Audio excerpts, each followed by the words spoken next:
दोस्तों, रूस और यूक्रेन के बीच चल रही जंग का आज 11वां दिन है और लगातार 11 दिन से रूस और यूक्रेन के बीच युद्ध चल रहा है। रूस के राष्ट्रपति व्लादिमीर पुतिन ने तो आज धमकी भी दी, कहा कि अगर यूक्रेन नहीं माना तो नामो निशान मिटा देंगे। जेलेंस्की ने जवाब दिया कि किसी के सामने नहीं झुकेंगे। जी हाँ, 24 फरवरी को शुरू हुई रूस और यूक्रेन के बीच जंग को आज 10 दिन बीत चुके हैं। युद्ध का आज 11वां दिन है। 10वें दिन भी रूस ने यूक्रेन में सीज फायर का ऐलान किया था, लेकिन चंद घंटे बाद ही इसे खत्म कर दिया। इसके मायने यह हुए कि रूस अब यूक्रेन पर हमले की तरह हवाई और जमीनी हमले करने को भी तैयार है। वहीं रूस के राष्ट्रपति व्लादिमीर पुतिन ने धमकी देते हुए कहा कि अगर यूक्रेन नहीं माना, नहीं झुका तो उसका नामो निशान मिटा देंगे, बिल्कुल खत्म कर देंगे। जवाब में यूक्रेन के राष्ट्रपति व्लादिमीर जेलेंस्की ने कहा कि हम आजादी के लिए लड़ेंगे, किसी के सामने नहीं झुकेंगे। तो कुल मिलाकर के रूस और यूक्रेन के हालात काफी गंभीर होते जा रहे हैं। यूक्रेन के 2 शहरों में आज भी सीज फायर लगाया हुआ है। रूस ने यूक्रेन पर परमाणु हथियारों के दस्तावेज नष्ट करने का आरोप भी लगाया। आज दोस्तों, यूक्रेन के 2 शहर जिसमें खार्किव में लगातार भारी बमबारी हो रही है, मारियोपोल और वोल्नोखावा में आज फिर से सीज फायर है। वहीं देखिए, कड़े आर्थिक प्रतिबंधों से बौखलाया रूस, यूक्रेन को दी धमकी, खत्म कर देंगे अस्तित्व। दरअसल दोस्तों,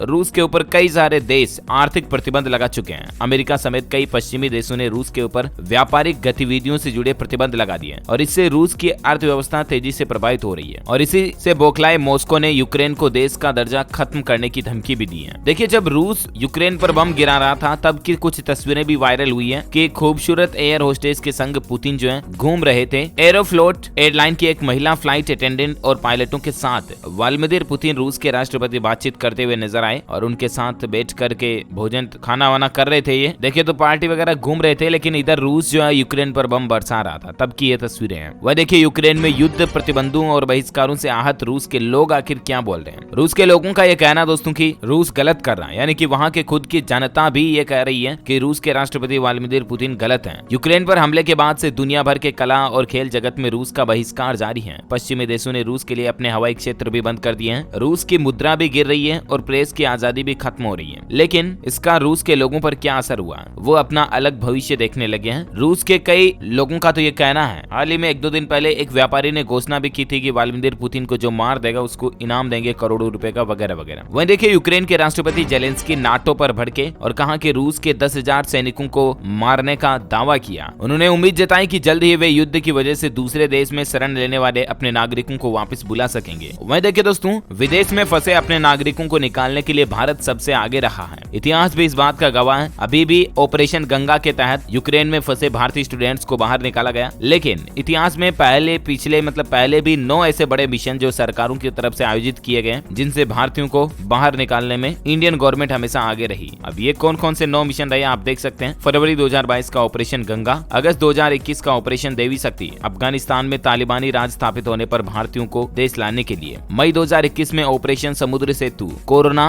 काल में कुवैत, सिंगापुर और कतर से भारतीयों को लाने के लिए, मई 2021 में ऑपरेशन वंदे मातरम भी, कोरोना काल में विदेशों में फंसे भारतीयों को लाने के लिए, अप्रैल 2015 में ऑपरेशन राहत, यमन और हुती विद्रोहियों के बीच छिड़े जंग में जो भारतीय फंसे थे उनको भारत लाने के लिए ये ऑपरेशन आयोजित किया गया। वहीं अप्रैल 2015 में ऑपरेशन मैत्री, नेपाल में भूकंप के दौरान जो फंसे भारतीय थे उनको वापस देश लाने के लिए। वहीं फरवरी 2011 में भी operation safe home coming, Libya, मिस्र और माल्टा के बीच जंग के दौरान भारतीयों को लाया गया। जुलाई 2006 में ऑपरेशन सुकून, इजराइल और लेबनान के बीच जंग के बीच भारतीय फंसे थे उनको लाया गया। और ऐसा ही एक मिशन साल 1990 में कुवैत एयरलिफ्ट के नाम से भी आयोजित किया गया, जिसमें इराक और कुवैत के बीच जंग हुई, इस दौरान भारतीयों को लाने के लिए। तो कुल मिलाकर के मोदी सरकार में भी और पिछली दूसरी सरकारों में भी काफी ऐसे बड़े मिशन हुए जिनसे भारतीयों को सुरक्षित लाया गया। ये हम सभी इंडियंस के लिए बड़े ही फक्र की बात है। तो ये कुछ माहौल चल रहा है रूस और यूक्रेन को लेकर। पल पल के लाइव ब्रेकिंग न्यूज अपडेट और हेडलाइंस न्यूज सुर्खियों से वाकिफ रहने के लिए आप हमारे चैनल DLS न्यूज के साथ जुड़े रहिएगा। चैनल को सब्सक्राइब करके बेल आइकॉन जरूर दबा दीजिए। वीडियो को लाइक और शेयर भी जरूर करना। Thank you, take care, goodbye, जय हिंद, जय भारत, वंदे मातरम।